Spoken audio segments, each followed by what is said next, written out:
Affaires et publiques, émission du mardi 18 novembre 2025. Charles Gaudreau avec vous. Merci d'être là. Ce matin, on reçoit la visite.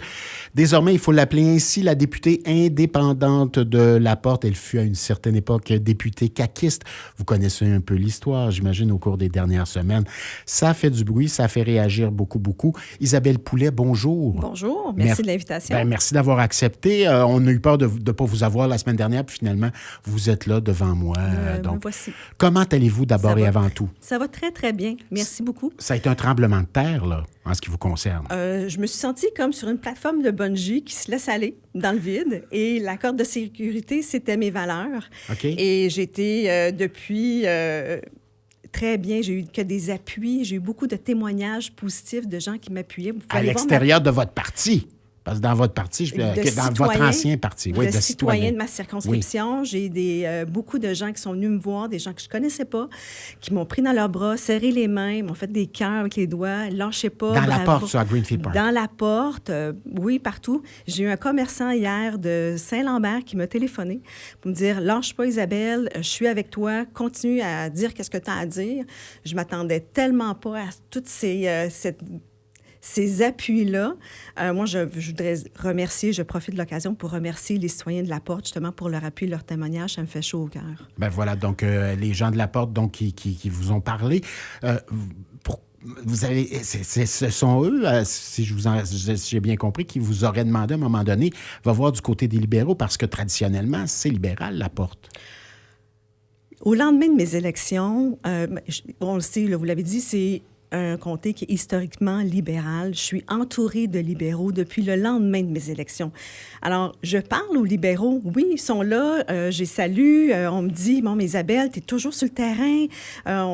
Ils sont contents de mon travail, mais tu n'es pas dans le bon parti. Bon, ceci étant dit, moi, je n'ai pas de barricade, je n'ai pas de barbelés autour de moi.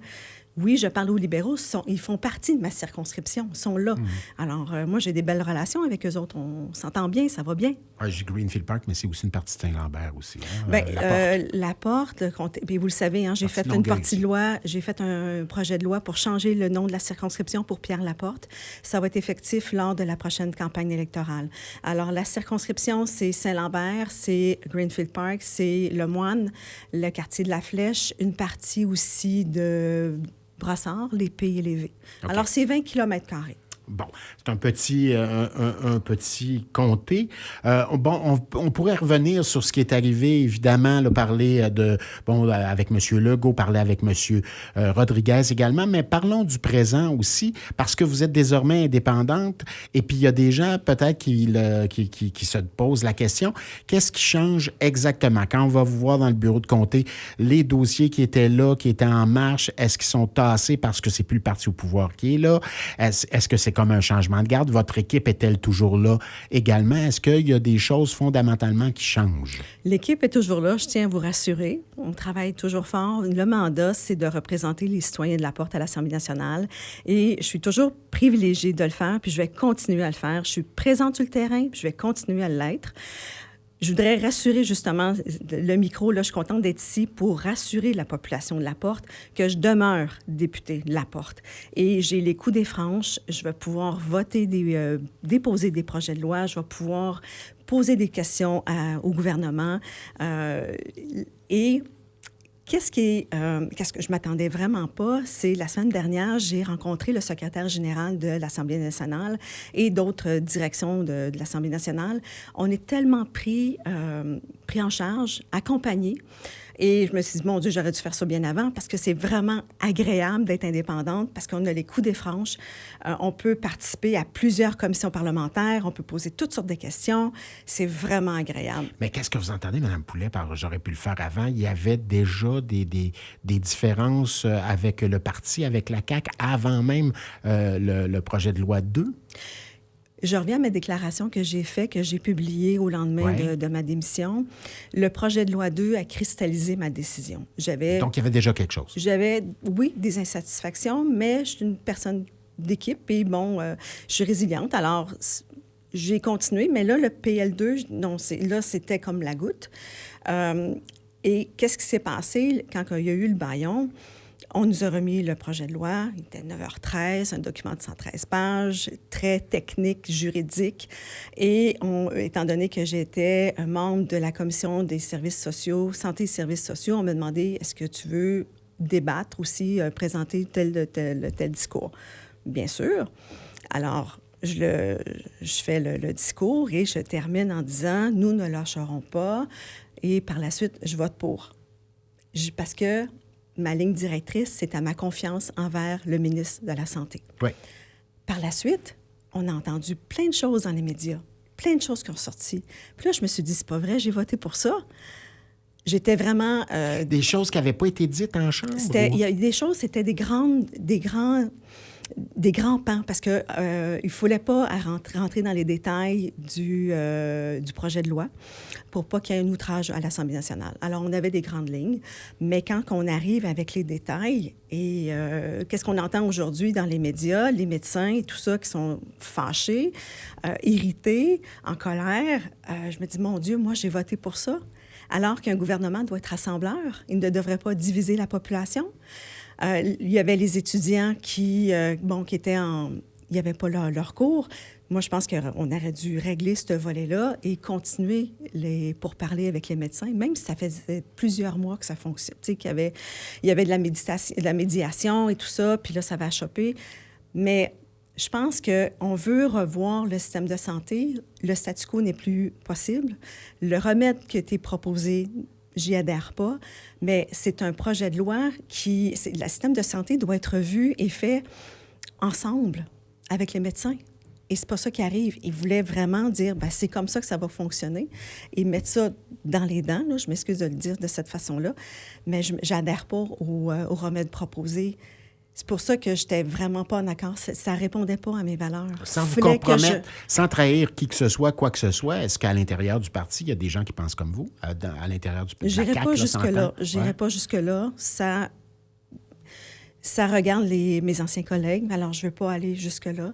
Mais moi, j'étais pas à l'aise avec ça. Alors, au niveau de mes valeurs, au niveau de mon intégrité, parce que je veux vous rappeler, au lendemain de mes élections, on a tous prêté serment, c'est que je serai loyale envers le peuple du Québec et que j'exercerai mes fonctions de députée avec honnêteté et justice.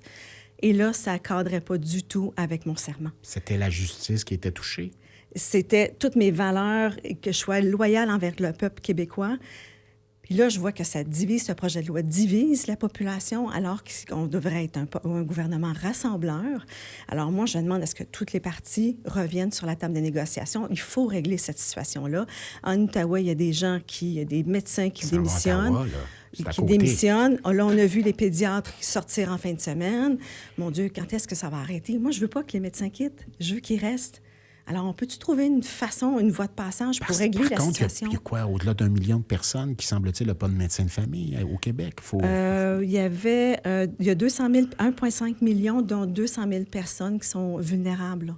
Alors, il faut trouver une solution. Et j'étais d'accord avec le principe de favoriser la première ligne. Il y a beaucoup de gens dans les urgences des hôpitaux.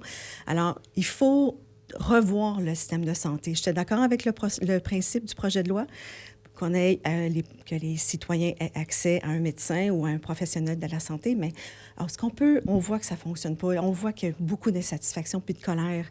Et ça a été mal ficelé, mal communiqué. Est-ce qu'on peut juste s'asseoir puis le régler? C'est le bâillon qui a fait mal, je pense, dans tout ça. Le bâillon a fait mal et il y avait énormément d'articles et ça, selon la procédure de l'Assemblée nationale, il y avait seulement 5 heures pour débattre pour voir les articles. Loi, oui, c'est ça, mais c'est pas... ce projet de loi, ça aurait pris des journées au lieu de 5 heures. Puis il y a des choses qui ont sorti de là. Parce que c'est majeur comme affaire. C'est majeur, mais le statu quo n'est plus possible. Bon, vous êtes où en chambre, là, désormais, êtes-vous à côté de M. Carman? Avez-vous parlé à M. Carman, d'ailleurs? Non, je n'ai pas parlé avec M. Carman. Non, je n'ai pas Parce parlé. Parce que là, vous êtes indépendante, les indépendants, en principe. On est en arrière, mais où je suis députée déjà en arrière. Fait que j'ai juste changé le siège à côté de moi. OK. Je suis à la droite, fait que je ne suis pas très, très dépaysée. Et les autres députés indépendants Votre sont siège est-il rempli désormais? Y a-t-il quelqu'un qui a pris votre place à côté? Non, il est vide. Okay. Il est vide. Donc, vous pouvez mettre les affaires dans les 2 bureaux, là, sans problème. Ah, mais à l'Assemblée nationale? C'est juste des tablettes.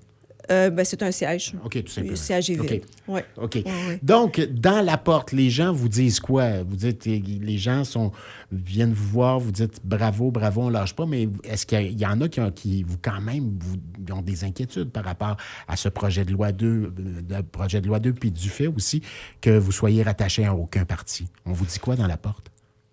C'est pour ça que je suis ici, justement, pour assurer la population. Parce que j'ai ma voix à l'Assemblée nationale. Je vais pouvoir poser des questions au gouvernement. À quelle fréquence? Comment ça peut arriver? Il y a c'est régi par l'Assemblée nationale. Je peux poser une question par temps de cycle, par temps de cycle, temps de journée. C'est que un cycle, c'est une journée. Alors, je pense que c'est par 10 jours, par 10 cycles, un député indépendant peut poser une question à l'Assemblée nationale. Et on peut aussi déposer des avis de motion. Il y a plein de choses qu'on peut faire aussi. Je peux me promener d'une commission parlementaire à l'autre. Alors, il y a celle sur la Constitution qui m'intéresse. Alors, je vais m'informer. Je vais voir aussi la population. Je reçois plein de courriels. Je veux tenter le pouls des citoyens de la porte, voir c'est quoi leur position par rapport à la Constitution pour les défendre. Parce que je suis là pour eux. Je suis là pour défendre et porter la voix des citoyens à l'Assemblée nationale. Alors, s'ils ont une orientation, c'est comme le PL2. J'ai rencontré des médecins et un des médecins dit « Madame Poulet, vous avez à tous les coins de rue à Saint-Lambert des médecins. » Je dis « Oui. Et l'autre coin de rue, j'ai des avocats. » Les avocats, les médecins dans la circonscription et ceux... Mais j'ai l'hôpital Charlemagne. Et j'ai les GMF. Oui, j'ai le GMF universitaire aussi. Alors, j'ai beaucoup de personnel de la santé qui demeurent dans la circonscription de la Porte.